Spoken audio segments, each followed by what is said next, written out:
Hello नमस्कार साथियों, कैसे हो सभी। दोस्तों, आज का जो वीडियो रहेगा अपने जानेंगे कि एनसीईआरटी क्लास 11 जीव विज्ञान की पुस्तक में कौन कौन से टॉपिक पढ़ने हैं जो अपने रीट मुख्य परीक्षा अपना जो एक टारगेट लेके चल रहे हैं। रीट मुख्य परीक्षा में अधिकतम अंक को कैसे प्राप्त करें। जो साइंस के 30 नंबर जो आते हैं, 30 नंबरों का मास्टर स्ट्रोक अपना चलेगा। यहाँ से जितनी भी एनसीईआरटी बुक है क्लास 6 से लेकर क्लास 12 तक की सभी अपने पढ़ने वाले हैं। क्लास 11 से स्टार्ट कर रहे हैं। पहले अपने क्लास 11 और क्लास 12 की एनसीईआरटी बुक जो है साइंस की, वो पढ़ेंगे जो अपने सिलेबस के अनुसार है। तो आप अगर क्लास 11 की एनसीईआरटी स्टार्ट कर रहे हैं खुद से, तो कौन कौन से टॉपिक है जो आपको पढ़ने हैं और कौन कौन से नहीं पढ़ने हैं, वो अपने इस वीडियो में जानेंगे। अगर आप खुद से पढ़ रहे हो तो बहुत अच्छी बात है। इसके अलावा जल्द ही मेरे द्वारा भी एनसीईआरटी क्लास की बुक है वो यहाँ से करवाई जाएगी यूट्यूब चैनल के माध्यम से। अपने इसमें 3 लेयर से करने वाले हैं। वो कौन कौन सी 3 लेयर है, उन सभी की चर्चा अपन इस वीडियो में करने वाले हैं। तो चलिए स्टार्ट करते हैं आज का वीडियो। तो आप सभी का नानी क्लास के यूट्यूब चैनल पर हार्दिक अभिनंदन और स्वागत है। और आपकी शानदार तैयारी चल रही होगी, क्योंकि अभी परीक्षा जो होनी है आपकी जनवरी 2026 में होनी है। काफी टाइम अपने पास है। इतने में अपने एक अच्छा स्कोर प्राप्त करना चाहते हो तो आप एक एक रणनीतिक तहत आपको एक तैयारी करनी होगी, ताकि आपका अच्छा स्कोर हो। क्योंकि किसी कारण वैसे ऐसे अभ्यर्थी है जो पिछले एग्जाम हुआ था उसमें रह गए थे, और कुछ नए अभ्यर्थी भी है अभी हाल ही में जिनकी बीड हुई है, वो भी अभ्यर्थी शामिल है। तो एक अच्छी तैयारी करनी होगी आपको, तभी आपका सिलेक्शन हो पाएगा। चलिए इसमें इसमें देखिएगा,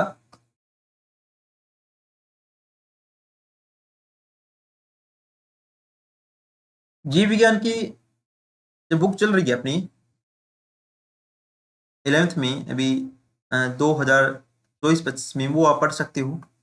अगर आपके पास पुरानी बुक है उसमें भी आपको कई टॉपिक मिल जाएगी।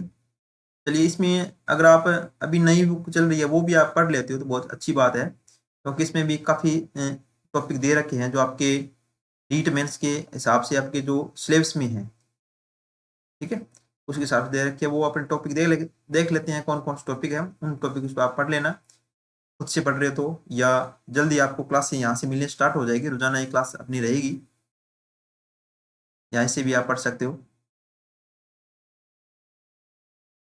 इसमें देखिए, पहला जो टॉपिक आपका ये आता है, देखो, जीव जगत में विविधता है, इकाई फर्स्ट आती है, ठीक है।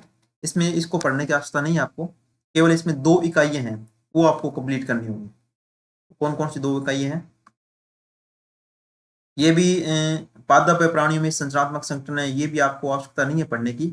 अगर आवश्यकता पड़ी इनमें से कोई भी प्रश्न बन रहे हैं अपने सिलेबस के अनुसार, वो आपको शॉर्ट नोट्स के माध्यम से या पूरे नोट्स के माध्यम से अलग से प्रोवाइड करवा दिए जाएंगे। इसमें आपको ज्यादा माथा पच्ची मत करना। इसमें देखो ये पढ़ना क्या है, संरचना एवं कार्य, यानी कि कोशिका के संरचना एवं कार्य। इसके अंदर कोशिका जीवन की इकाई है, जैव अणु है, कोशिका चक्र और कोशिका विभाजन, ये तीनों अध्याय आपको अच्छी तरह से पढ़ने हैं। यहाँ से डायरेक्ट प्रश्न जो कोशिका जीवन की मूल इकाई से, इस अध्याय नंबर 8 से 2 प्रश्न आपके डायरेक्ट लाइन यहाँ से उठाई गई है। जब भी अपने चैप्टर पढ़ेंगे उसमें मैं बताऊंगा आपको। इसके अलावा एक वीडियो मैंने बता रखी है कि पिछले एग्जाम में किन किन बुक्स में से प्रश्न आए थे, ये भी वीडियो मैंने बना रखी है। ये आप वीडियो डिस्कशन में इसका लिंक दे दूंगा, वहां से आप देख सकते हो। एक अथॉरिटिक तौर पर वो वीडियो बना रखी है, किस किस बुक से आए थे, 9th से 10th से 11th में कौन कौन से प्रश्न आपके आए थे, डायरेक्ट प्रश्न बनते हैं। इसके अलावा देखो, आपको कोई भी पुस्तक लेने की आवश्यकता नहीं है अगर आप एनसीईआरटी पढ़ रहे हो तो। मैं तो यही बोलूंगा। वैसे आप बाजार में अगर देखोगे, हर एक टीचर आपको बताएगा कि ये पढ़ो, क्योंकि हर एक टीचर के द्वारा एक पुस्तक निकाली गई है। तो मेरी आपसे ये सलाह है, अगर आप अच्छा स्कोर प्राप्त करना चाहते हो तो एनसीईआरटी को ही आधार बनाओ। इसके अलावा कोई भी बुक्स बाजार में मत लेके आओ। अगर इनको आधार बना लिया आपने तो आपका बेड़ा पार है, अच्छा स्कोर आप प्राप्त कर सकते हो। अगर मैक्सिमम से बोले तो 25 प्लस नंबर आप आराम से प्राप्त कर सकते हो, ठीक है। अगर और ज्यादा आपने अच्छी तरह से अध्ययन कर लिया तो 25-30 के आसपास आपके नंबर बन जाएंगे, 27-28 के ऐसे, ठीक है। 25 प्लस तो पक्के ही है नंबर आपके। और इसमें आपको चैप्टर इकाई नंबर 5 पढ़नी होगी। इकाई नंबर 5। इसमें सब गैसों का विनिमय है, स्त्री द्रव्य परिसंचना, छोटे छोटे चैप्टर है, ज्यादा बड़े चैप्टर नहीं है इसमें। उत्सर्जी उत्पाद, उनका निष्कासन है, गमन एवं संचलन है, तंत्रिका नियंत्रण समन्वय, ये तो आपका चैप्टर में वैसे नाम दे रखा है, तो ये तो आवश्यकता बहुत जरूरी है पढ़ना। रासायनिक समन्वय एकीकरण, ये चैप्टर है 14 से लेकर 19 तक, छोटे छोटे चैप्टर, ज्यादा बड़े चैप्टर नहीं है, ये आपको पढ़ने होंगे। ठीक है, इन चैप्टरों की इकाई नंबर जो 3 है, इकाई नंबर 5 है, इनको आप अच्छी तरह से पढ़ लेना। मोस्टली प्रश्न आपको एग्जाम में यहीं से देखने को मिलेंगे। देखिए, मैं आपको अब करवा रहा हूँ बुक को, यहाँ से अपने जल्दी स्टार्ट कर रहे हैं। तो 3 लेयर में मैंने बात की थी। फर्स्ट लेयर में यहाँ से अपने पीडीएफ के माध्यम से पढ़ेंगे। सेकंड में आपको इसके शॉर्ट नोट्स, ठीक है, शॉर्ट नोट्स है जो आपको रिटन में मिल जाएंगे। 30 नंबर पर आती है, 3 नंबर पर वो आती है इसके ऑप्शनल प्रश्न। इसके एक चैप्टर में जितने भी ऑप्शनल प्रश्न बनेंगे उन सभी का पीडीएफ है, आपको मिलेगी, पीडीएफ ही मिलेगी, और साथ में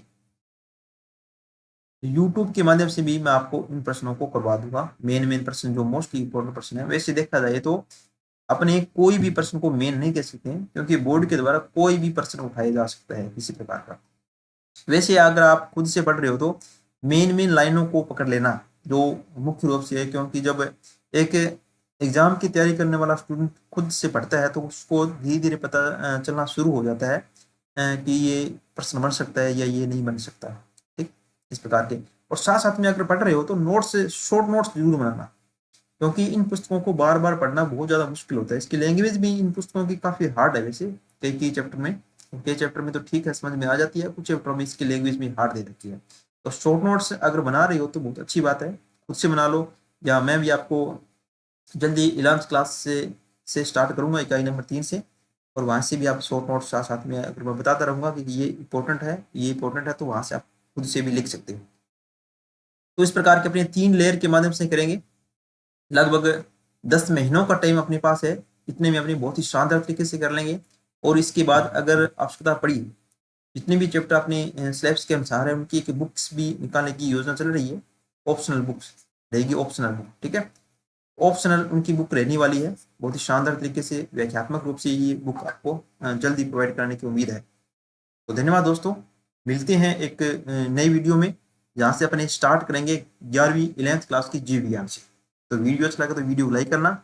इसके अलावा भी आपका अगर क्वेश्चन है तो आप कमेंट बॉक्स में कमेंट जरूर करना। धन्यवाद दोस्तों।